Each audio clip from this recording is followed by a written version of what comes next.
जड़े भाईंकर प्रश्न थिला भारत रीति तीन राणींकर 15 पति सेथिरे नथिबे कुंती द्रौपदी।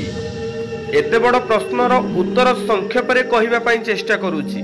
भूल ठीक निश्चय कमेंट माध्यम रे आपण माने जणैबे, काहेकि ना अधिकरु अधिक ज्ञान आपण मानक ठारु पाइची।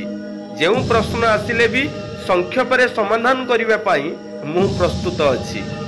तो आपण प्रश्न रखिथिले ना भारत रीति तीन राणींकर 15 पति सेथिरे नथिबे कुंती द्रौपदी, माने 3 जण राणी थिबे तांकर 15 जण पति थिबे अर्थात स्वामी थिबे, सेथिरे नथिबे कुंती किबा द्रौपदी।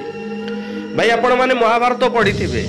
महाभारत आद्य पर्व रे लेखा अछि अहल्यांकर 3 पति, मंदोदरींकर 2 पति। ए 2 जण राणी को मिसाइले 5 पति हैला।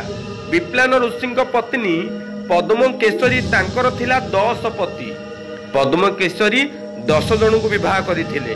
पद्म केशरींकर 10 पति, अहल्यांकर 3 पति, मंदोदरींकर 2 पति। 3 राणी को मिसाई 15 पति हैला। एथिरे नाहंती भाई कुंती नहीं कि द्रौपदी नहीं। भाई संक्षेप रे कहिछि, भूल ठीक निश्चय कमेंट माध्यम रे जणाइबे।